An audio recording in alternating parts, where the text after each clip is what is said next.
महेश्वरा गुरुर साक्षात परब्रह्म तस्मै श्री गुरुवे नमः।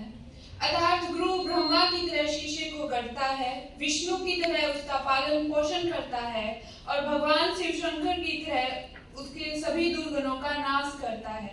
इसलिए गुरु को परब्रह्म कहा जाता है, क्योंकि वह अकेले ही ब्रह्मा, विष्णु और महेश तीनों की भूमिका निभाता है।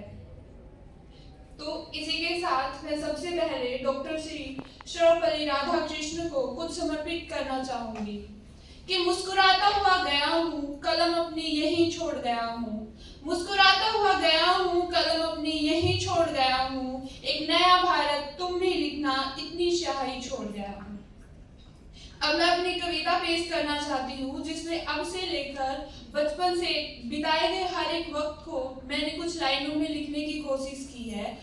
और एक बच्चे की मुलाकात शिक्षक से तब होती है जब उसके माँ बाप उसको अनजान व्यक्ति के पास भेज रहे होते हैं और वो बहुत रो रहा होता है। तो वही से कि एक रोते हुए बच्चे को माँ से दूर करने वाली आप थी और फिर दूसरी माँ बनने वाली भी आप थी।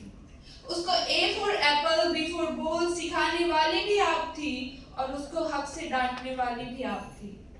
खैर, जिंदगी में ये तब तक था जब तक कोई डर ना था, क्योंकि जिंदगी में फिर मैडम की जगह सर आए। सबसे बड़ा खौफ था उनसे जब मैं पापा से ज्यादा उनसे डरने लगी थी। मेरे पढ़ने की ख्वाहिश आप थे, मेरे कर गुजरने का जज्बा आप थे, मेरे सबसे करीब भी आप थे। जब 10th का रिजल्ट मैंने सबसे पहले आपको बताया था। मेरे घर पर शिकायत लेके आने वाले भी आप थे और एम्स में सिलेक्शन होने पर पूरे शहर को बताने वाले भी आप थे। फिर हम एक नई दुनिया में आए, यहाँ हम एम्स के प्रोफेसर से मिले तो उनके लिए कुछ लाइनें कि मेरे क्लास में 5 मिनट लेट होने पर निकालने वाली आप हैं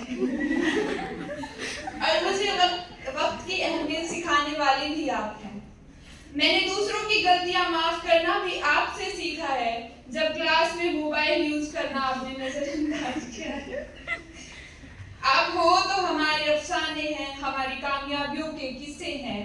आप हो तो एक अजीब मुस्कुराहट है, एक अजीब दरियादिली है।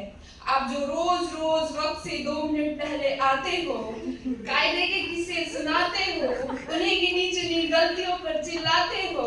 आप इतनी मोहब्बत कहाँ से लाते हो? आप इतनी मोहब्बत कहाँ से लाते हो?